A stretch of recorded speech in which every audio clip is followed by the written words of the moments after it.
بسم اللہ الرحمن الرحیم۔ السلام علیکم۔ جو بائیڈن سعودی عربیہ کا دورہ مکمل کرنے کے بعد واپس چلے گئے، لیکن ان کو کس طرح مایوسی کا سامنا کرنا پڑا۔ جو وہ سوچ کے آ رہے تھے، جو دنیا دیکھ رہی تھی، جو دنیا سوچ رہی تھی، بالکل اس کے مخالف ہوا، اپوزٹ ہوا سب کچھ۔ جو بائیڈن کا دورہ ہی ڈیزائن ہی ایسا تھا کہ بہت سارے لوگوں کو لگ رہا تھا کہ دورہ اسرائیل سے سعودی عرب، لنکس بنائے جا رہے تھے کہ اب کیا ہونے جا رہا ہے، فلسطین کے خلاف کوئی بڑا فیصلہ آنے والا ہے، اسرائیل کے حق میں کوئی بڑا فیصلہ آنے والا ہے، اسرائیل کی کوئی ڈیمانڈ جو ہے وہ پوری ہونے جا رہی ہے، اس طرح کی چیزیں سامنے آ رہی تھیں۔ لیکن بالکل ہی الٹ ہو گیا۔ جو بائیڈن کا استقبال کس طرح کیا گیا، جو بائیڈن کے سوالات کے جوابات کیسے دیے گئے، اور جو بائیڈن سے سوال پوچھے گئے آنکھوں میں آنکھیں ڈال کے، اور وہ سوالات ایسے تھے کہ چبھتے ہوئے سوالات تھے اس کے لیے، لیکن پوچھے گئے۔ آپ کو سمجھنے میں آسانی ہوگی۔ ضیاء الحق کے دور میں ایک دفعہ انڈیا نے سرحدوں پہ پوری فوج لگا دی، اور پھر ضیاء الحق نے میچ دیکھنے کے بہانے انڈیا کا دورہ کیا اور گاندھی سے ملاقات ہوئی، تو گاندھی کو ہاتھ ملاتے ہوئے، ہنستے ہوئے، مسکراتے ہوئے کہا کہ ٹھیک ہو جاؤ، ورنہ واپسی پاکستان پہ پہنچتے ہی میرا پہلا منہ سے جو الفاظ میرے نکلیں گے وہ ہوگا فائر۔ اور ساتھ میں یہ بھی کہا کہ دنیا سے ہندو مٹ جائیں گے اور دنیا میں مسلمان اور بہت ہیں، بہت ممالک ہیں۔ تو اسی طرح کے الفاظ، اسی طرح کا ایک طرز تھا کہ اگلے بندے کو پیغام دے دیا گیا۔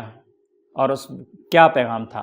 پیغام یہ تھا، محمد بن سلمان کی جانب سے کہا گیا کہ اگر امریکہ اپنی اقدار اور اپنے اصولوں کو دوسروں پہ مسلط کرنا چاہتا ہے، اور وہ زبردستی مسلط کرنا چاہتا ہے اور دوسروں کے اوپر تھوپنا چاہتا ہے، تو امریکہ کے ساتھ کوئی بھی ڈیل نہیں کرے گا۔ ڈیل اگر کوئی کرے گا تو صرف نیٹو ممالک کریں گے، کوئی دوسرا نہیں کرے گا۔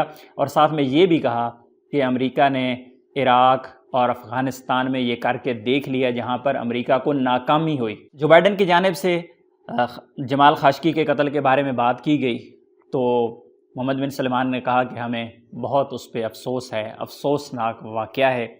اور دوسری جانب محمد بن سلمان کی جانب سے یہاں پر ابو غریب جیل کا بھی ذکر کیا۔ ابو غریب جیل کیا ہے؟ یہ عراق میں صدر صدام کے دور میں ایک ایسی جیل تھی، جس طرح امریکہ نے لوگوں کے لیے اسپیشل ٹارچر سیل قائم کیے تھے، گوانتا نامو بے، اس طرح کا جیل کا جو نام ہے، تو وہاں پر اسپیشل لوگوں کو ایسی سزائیں دی جاتی تھی، ہیومن رائٹس کا جو وہاں پہ وائلیشن تھی۔ تو اسی طرح کی ایک جیل تھی جو صدر صدام کے دور میں استعمال ہوئی ہے، 1950 میں کہیں وہ قائم ہوئی۔ اور صدر صدام کے بعد پھر کیا ہوا کہ امریکہ نے اسی جیل کو استعمال کیا لوگوں کو ٹارچر کرنے کے لیے۔ تو یہاں پر کہا گیا کہ ابو غریب جیل جو ہے اس میں بھی امریکہ جو ہے وہ ملوث رہا ہے۔ ہونا تو یوں چاہیے تھا کہ جو بائیڈن وہاں پہ سعودی ایئرپورٹ پہ اترتے، سعودی عربیہ کی سرزمین پہ پاؤں رکھتے، تو وہاں پہ محمد بن سلمان موجود ہوتے، لیکن بدقسمتی سے محمد بن سلمان وہاں پہ موجود نہیں تھے، بلکہ وہاں پر ان کا استقبال جو ہے وہ گورنر مکہ نے کیا۔ یہ ایک ایسی ملاقات تھی جس کا ٹائم فکس تھا 1.5 گھنٹہ، اور یہ ملاقات 3 گھنٹے تک جاری رہی۔ محمد بن سلمان کی جانب سے یہاں پر 2 اور واقعات کا یہاں پہ اسپیشلی ذکر کیا گیا، اور اس میں کہا گیا کہ اگست 2021 میں افغانستان میں ڈرون حملہ ہوتا ہے، اور اس میں ایک ہی خاندان کے افراد جو ہیں مارے جاتے ہیں، لیکن جو باقی بچ گئے ہیں انہیں ابھی تک انصاف نہیں ملا۔ اور فلسطین کے اندر جو صحافی تھی شیریں عاقلہ، ان کا بھی ذکر کیا گیا کہ ان کو بھی وہاں پر بے ایمانہ طور پر قتل کیا گیا، اور ان کے لیے وہاں پہ انصاف کے لیے اپیل کی گئی ہے۔